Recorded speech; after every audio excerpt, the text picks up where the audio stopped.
வணக்கம் நண்பர்களே. கார்த்திரேவதி சீரியல் செம பரபரப்பாக போயிட்டு இருக்குன்னே சொல்லலாங்க. பரபரப்பான கட்டத்தில் அதிரடி திருப்பான கடங்க பார்த்தோன்னா நம்ம ரேவதி உயிர் பொழைச்சிறாங்க. ஆப்ரேஷன் சக்ஸஸ்ஃபுல்லியாக முடிஞ்சுது. அவங்க இனி அபாய கட்டத்தை தாண்டியாச்சு அப்படின்னு நம்ம டாக்டர் சொல்லிடுறாங்க. ஆனால் இதில் ஒரு விஷயம் இருக்குது. நம்ம ரேவதிக்கு பிரெயினில் மேஜர் ஆப்ரேஷன் பண்ணனால அவங்களுக்கு ஞாபக இழந்திருக்காங்க. அவங்களுக்கு வாழ்க்கையில் சில பகுதிகள் அவங்க ஞாபகத்தில் இல்லை அப்படின்னு டாக்டர் ஒரு பேரிடியை நம்ம கார்த்திகை தலையில் உருட்டி தள்ளுறாங்க. நம்ம கார்த்திகிட்ட மயில் கையை பிடிச்சி சகல யாரை மறந்துருந்தாலும் ரேவதி நிச்சயமாக உங்களை மறந்துருக்க வாய்ப்பில்லை, கண்டிப்பாக நீங்கள் தைரியமாக இருங்க அப்படின்னு அந்த இடத்துல சொல்லுறாங்க. மொத்த கூட்டமும் நம்ம ரேவதி கண்ணு முழிச்சாச்சு போய் பார்க்கலாம் அப்படின்னு போக நேரம் நம்ம கார்த்தி மட்டும்தான் நம்ம ரேவதிக்கு ஞாபகம் இல்லை. மொத்த குடும்பத்தையும் அடையாளம் கண்டுறாங்க. அதோட கார்த்தியை பார்த்து நீ யாரு, எதுக்காக இப்போ நீ இங்கே நிற்க அப்படின்னு கேட்க நேரம், என்ன ரேவதி என்ன தெரியலையா, நான் உன் புருஷன் அப்படின்னு சொல்ல நேரம், என்ன விளையாடுறியா, எனக்கு கல்யாணமே ஆகலையா அப்படி இருக்க நேரம், நீ யாருடா முதல்ல அப்படின்னு அந்த இடத்துல கேட்க நேரம், நம்ம ரேவதிக்கு சின்ன வயசு ஞாபகம் மட்டும்தான் இருக்குது, அதுக்கு பிறகு உள்ள ஞாபகம் இல்லை அப்படின்னு உள்ள விஷயத்தை கேட்டு அப்படியே நம்ம கார்த்திகை தலை சுற்றுது. இப்போ தான் சரியான சந்தர்ப்பம். இந்த டிரைவர் பையலை ரேவதிட்ட இருந்து நீட்டாக ஸ்கெட்சு போட்டு பிரிச்சிடலாம். ரேவதி கையாலே இவனை அடித்து விரட்ட வைக்கணும், அதுதான் எனக்கு ஆசை அப்படின்னு சந்திரா அப்படியே இனிதான் என் ஆட்டம் சூடு பிடிக்க போகுது அப்படின்னு நினைக்கிறாங்கங்க. அதை பற்றி தான் இந்த வீடியோக்குள்ளே பார்க்க போகிறோம். அதுக்கு முன்னாடி சேனலுக்கு லைக் அண்ட் சப்ஸ்கிரைப் பண்ணுங்கள் ஃப்ரெண்ட்ஸ். பக்கத்தில் இருக்க பெல்லைக்கானையும் கிளிக் பண்ணுங்கள். அப்போ தான் நான் போடுற ஒவ்வொரு வீடியோவும் நோட்டிஃபிகேஷனாக உங்களுக்கு கிடைக்கும்.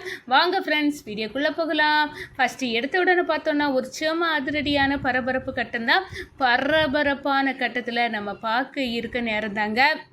டாக்டர் நம்ம மொத்த குடும்ப சாமுண்டேஸ்வரி குடும்பத்திட்ட சொல்கிறாங்க, இந்த பாருங்கள் உங்கள் பொண்ணுக்கு ஆப்ரேஷன் நல்லபடியாக முடிஞ்சாச்சு, இன்னும் கொஞ்சம் நேரத்தில் அவங்க கண்ணு முழிப்பாங்க, அப்போ போய் பார்க்கலாம் அப்படின்னு சொல்கிறாங்க. ஆனால் ஒரு விஷயம் இல்லை இருக்குது, மேஜர் ஆப்ரேஷன் பிரெயினில் பண்ணியிருக்கிறதுக்கான உங்கள் பொண்ணுக்கு பல விஷயங்கள் மறந்து போயிருக்கு, அதனால் எது ஞாபகம் இருக்குது அப்படின்னு சொல்ல முடியாது எங்களால்.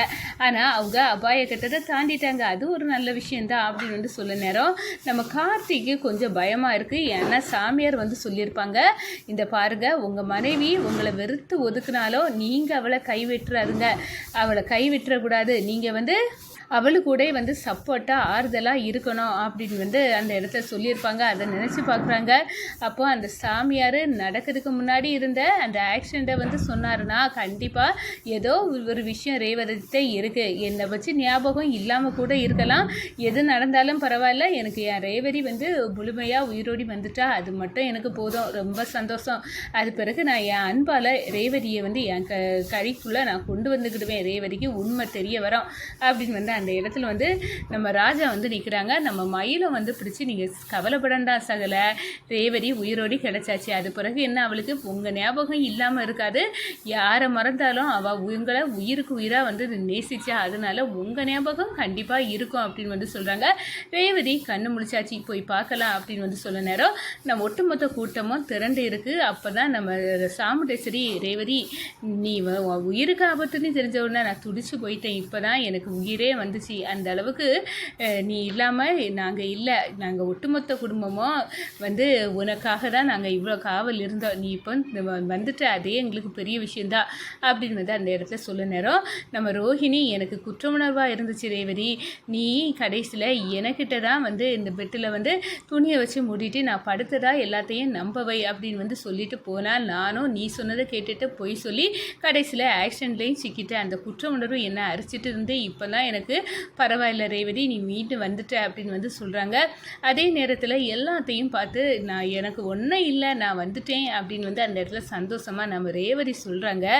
நம்ம கார்த்தியை பார்த்த உடனே நீ யாருடா, நீ எதுக்காக இப்போ இங்கே வந்த, என் குடும்பம் மொத்தமும் இருக்குது, அப்போ நீ யார் அப்படின்னு அந்த இடத்துல கேட்க நேரம் நம்ம கார்த்தி அதிர்ந்து போகிறாங்க. ரேவதிக்கு நம்மளை பற்றிய விஷயம் ஒன்றுமே தெரியலை, என்னம்மா நீ சகலையை பற்றி இப்படி கேட்டுட்ட ரேவதி, இது உன் கணவர், நீ உயிருக்கு உயிராக கார்த்தின்னு வந்து கொஞ்சின உன் கணவர் என்ன என் கணவரா?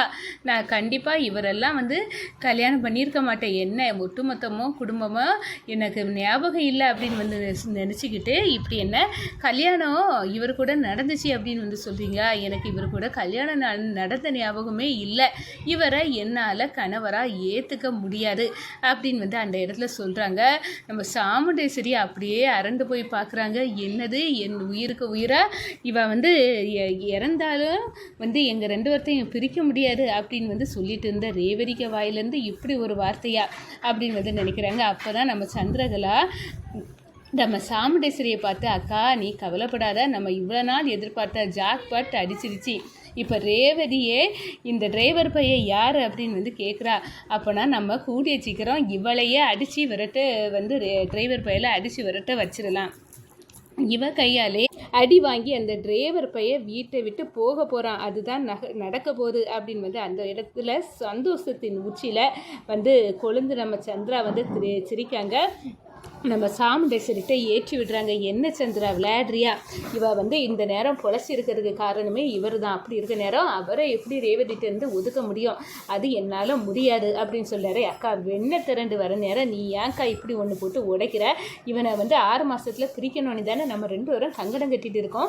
என்ன நம்ம அம்மாவை கொன்ன ஃபேமிலி, அந்த ஃபேமிலியை நீ வந்து விட்டுட்டியா? இப்போ இவனை வந்து கண்டிப்பாக ரேவதிட்டேருந்து பிரிக்காட்டா நீ வந்து அம்மாவுக்கு பிரிஞ்சு அம்மாவுக்கு சாவுக்கு காரணமான குடும்பத்தை கூட நீ சப்போர்ட் பண்ண மாதிரி இருக்கும் அப்படின்னு வந்து அந்த இடத்துல தூண்டி விடுறாங்க. இந்த சைடு பார்த்தோன்னா ரேவதி குணமாயாச்சு, வீட்டுக்கு கூட்டிகிட்டு போடலாம் அப்படின்னு வந்து சொல்ல நேரம் ஆர்த்தி எடுத்து வரவேற்கிறாங்க நம்ம சாமுண்டேஸ்வரி வீட்டுக்குள்ளே ரேவதியை. அதோட பார்த்தோன்னா நான் இனி பார்த்துக்கிட்டேன் அப்படின்னு வந்து ரேவதியை விழுந்து விழுந்து நம்ம ராஜா கவனிச்சாலும் கோபத்தில் கொந்தளித்து அப்படியே வந்து எல்லா பொருளையும் தூக்கி போட்டு உடைக்க ஆரம்பிச்சிட்டாங்க. ரேவதி யார் நீ? எனக்காக இப்படி வந்து என் கூடயே வந்து சுற்றிட்டு இருக்க. எனக்கு உன்னை பார்த்தாலே கோவமாக வருது. என்னை பிடிக்கலடா, இந்த வீட்டை விட்டு போயிரு. நானே என் வாயிலிருந்து சொல்கிறேன், நீ என் கூட வாழ முடியாது, போயிரு அப்படின்னு வந்து அந்த இடத்துல ஓட ஓட நம்ம கார்த்தியை அடித்து விரட்ட நிலைமைக்கு வந்து நம்ம ரேவதி வந்து இருக்கிறாங்க. இதை பார்த்து நம்ம சந்திரா வந்து சிரிக்கிறாங்க. என்ன என் கணவர் உயிரோடு இருக்கிற நேரம் அவர் கட்டின தாலியை நான் வந்து அவர் மேலே தூக்கி எறிய வந்து வீசுறதுக்கு காரணமாக இருந்தால இப்போ பார்த்தியா 1 2 நீ ஆவி போச்சு அப்படின்னு வந்து அந்த இடத்துல வந்து சந்தோஷப்படுறாங்கங்க. கார்த்தி எவ்வளவோ நம்ம ரேவதிக்கு புரிய வைக்கிறாங்க. இந்த பாரு, நான் தான் உன் கணவர், நீ வந்து நம்ம 2 பேரும் அப்படி ஒரு வாழ்க்கையை வாழ்ந்த, உனக்கு பழைய நினைவுகள் இந்த ஆக்சிடெண்ட்டில் மறைஞ்சிருக்கு அப்படின்னு எல்லாம் சொல்ல நேரமாக நம்ம காது கொடுத்த கேட்கக்கூடிய லெவலில் நம்ம ரேவதி இல்லை, நம்ம ராஜாவை வெறுத்து ஒதுக்க ஆரம்பிச்சிட்டாங்க. ஆனாலும் நம்ம ராஜா வந்து எப்படியாவது ரேவதிக்கு புரிய வைக்கணும். அந்த சாமியார் தான் சொன்னார, எப்படியும் வந்து உங்களுக்கு ஏகப்பட்ட பிரிவு வரோம், நீங்கள் 2 பேரும் பிரியக்கூடிய சூழ்நிலை வரும், ஆனாலும் நீங்கள் இந்த பொண்ணை விட்டுட்டு நீங்கள் போகக்கூடாது அப்படின்னு வந்து சொல்லியிருக்காரு. என் ரேவதி நல்லா இருந்தால் போதும், அவக்கு என்ன வெறுத்தாலும் நான் அவ கூட தான் இருப்பேன் அப்படின்னு வந்து நம்ம ராஜா உறுதியாக இருக்காங்கங்க.